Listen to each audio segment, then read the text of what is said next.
Goeiemôre. Ja, ons gaan deur stormagtige tye met die weer en skade oral, kragteloos. Maar ek hoop dit gaan goed met elkeen van julle, waar julle ook al is. Vanoggend se tema is met mekaar versoen. Efesiërs 2 vanaf vers 11 tot 22. Kom ons bid saam. Here, baie dankie vir nog 'n nuwe dag. Dankie vir die stilte. Dankie vir die natuur daar buite. Dankie dat U goed is vir ons. Here, as ons so kyk na die natuur om ons, die verwoesting wat gesaai word deur wind en haal en reën, dan besef ons is magteloos teen U almag, teen die natuur. Dankie dat U ons veilig hou en help ook die wat skade gelei het. Maar dankie vir goeie reëns wat val. Want water is belangriker as geen water.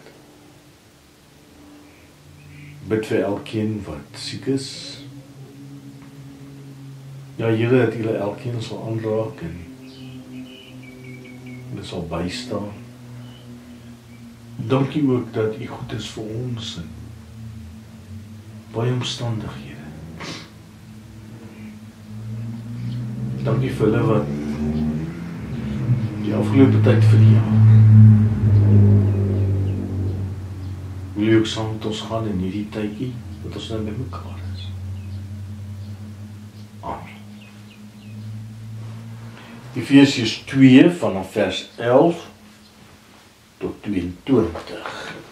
Ek lees uit die nuwe direkte vertaling wat Dewald ook vir julle op die skerm gaan gooi. Opskryf hier is eenheid in Christus, daarom onthou dat julle destyds volgens julle sondige aard heidene was. Julle word onbesnedenis genoem deur diegene wat besnedenis genoem word, al is dit bloot liggaamlik deur hande verrig. Onthou dat julle in daardie tyd sonder Christus was, uitgesluit van die burgerskap van Israel en vreemdelinge ten opsigte van die verbondsbeloftes, sonder hoop en sonder God in die wêreld. Maar nou in Christus Jesus het julle wat destyds ver weg was, naby gekom deur die bloed van Christus. Hy is immers ons vrede. Hy wat albei een gemaak het in die middelmuur van skeiding, die vyandskap deur sy liggaam afgebreek het. Hy het die wet met sy eise en reëls tot niet gemaak, sodat hy deur vrede te maak in homself die twee tot een nuwe mens kon skep. En sodat hy albei in een liggaam met God kom versoen deur die kruis, deur hy daaraan die vyandskap vernietig het. En hy het vrede as goeie boodskap aan julle kom verkondig, aan julle wat ver was, en ook vrede aan diegene wat naby was, want deur hom het ons albei toegang tot die Vader, deur een Gees. So is julle dan nie meer vreemdelinge en bywoners nie, maar julle is medeburgers van die heiliges en lede van die huisgesin van God, gebou op die fundament van die apostels en profete met Christus Jesus self as hoeksteen. In hom verrys die hele gebou goed gesaamgevoeg tot 'n heilige tempel in die Here. In hom word julle ook saam opgebou tot woonplek van God deur die Gees. Ek lees net tot daar.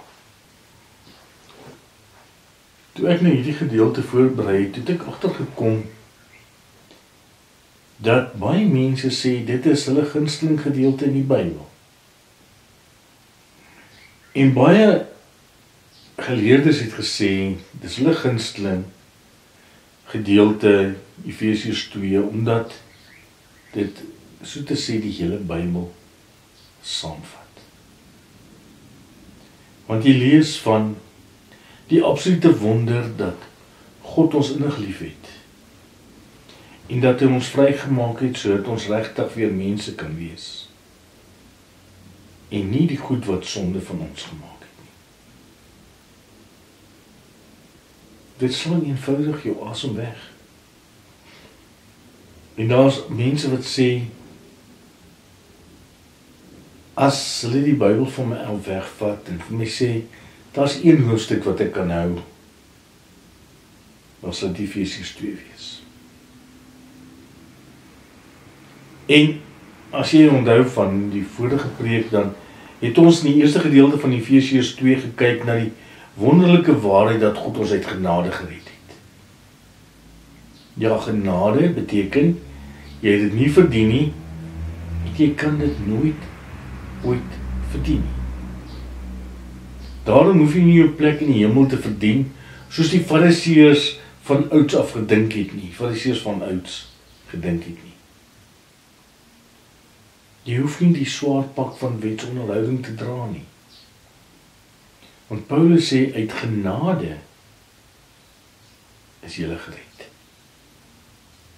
Dit is 'n geskenk. En daardie geskenk het hy vir ons gegee, omdat hy vir ons lief is. Daarom sal in Efesiërs 2 verwys as God se groot liefdesbrief aan die kerk. En wees oud genoeg om liefdesbriewe te onthou. Die wat nie weet nie, jy het 'n stuk papier gevat, mooi papier gewoonlik, dan jy jou mooi woorde op papier gesit, koevert gesit en seël opgesit, toegeplak en gepos na jou geliefde toe. En dan is daai liefdesbriewe baie keer gebeere. Liefdesbriewe was kosbaar. Maar dit het my nogal laat wonder. Wat 'n liefdesbrief is ek en jy? Wat sien mense uit ons optrede? Wys ons dat ons nuut gemaak is deur die genade van God? As ons onsself in die spieël van Efesiërs kyk, Efesiërs 5 bekyk, dan besef ons moet onsself opnuut oorgee en verbind aan die Here.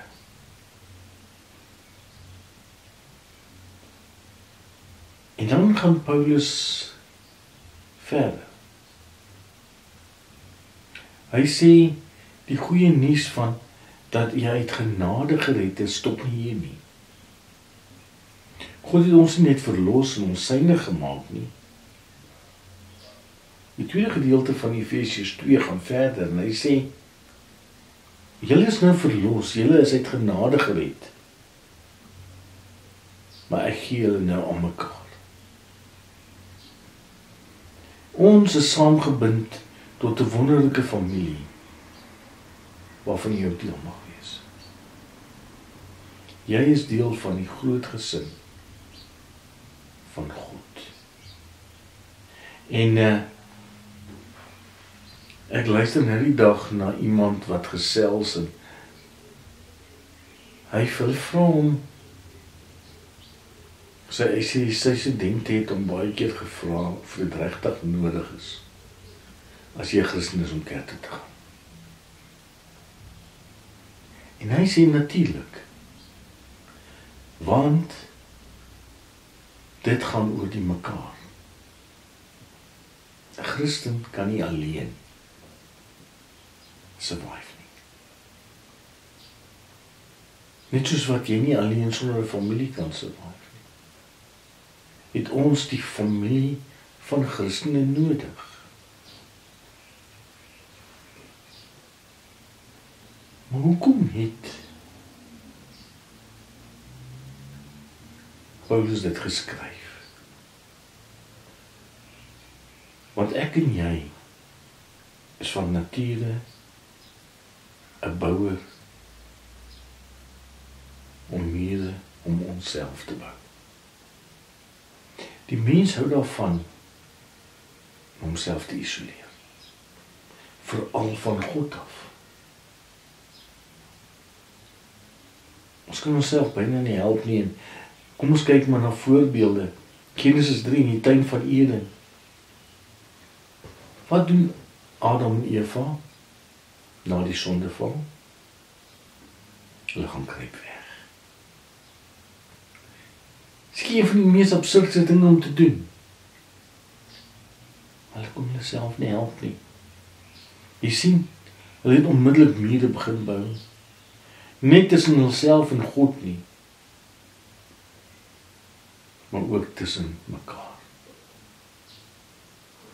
Dat ons ook sien dat Abel sal vir Kain dood. En dan, as ons kyk na die tempel waar God gewoon het, dan was daar afskeidings of skeidings wat mense van God daar weggehou het. Gelowige vroue mag nie in die heilige deel van die tempel kom nie. Hulle was tot die voorportaal beperk. Daar was die voorhangsel. En niet Jode het dit gedoen, nie die Grieke het dit ook gedoen. Die Grieke het gesê, almal wat nie Grieks praat nie, is barbaroi, hulle is barbare. Hulle mag niet geleide. En ons bou ook mure.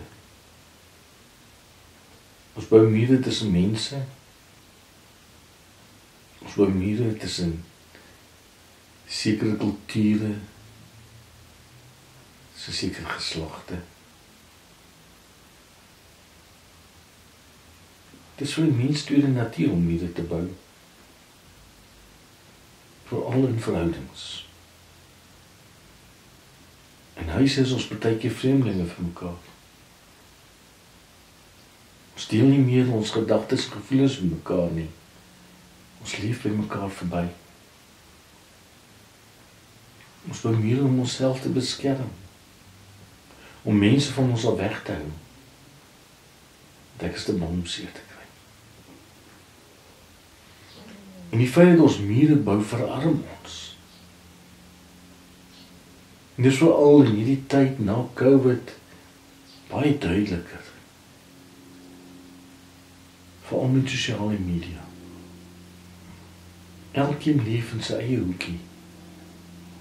Asof hy niemand anders nodig het. En as ek iemand nodig het, sit ek 'n skerm aan.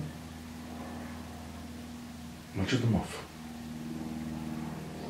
En gooi ons is so gemaak nie. Ons is gemaak vir mekaar. Ons is gemaak om mekaar nodig te hê. Want deur al die moe mure wat ek bou, maak ek myself al hoe minder mens. En dan skryf Paulus, maar God is ryk in barmhartigheid. En het ons innig lief.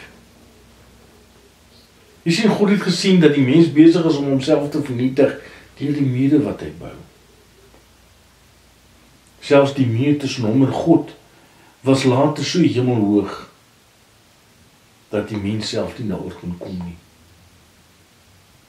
En dat die mens homself nie kon red nie.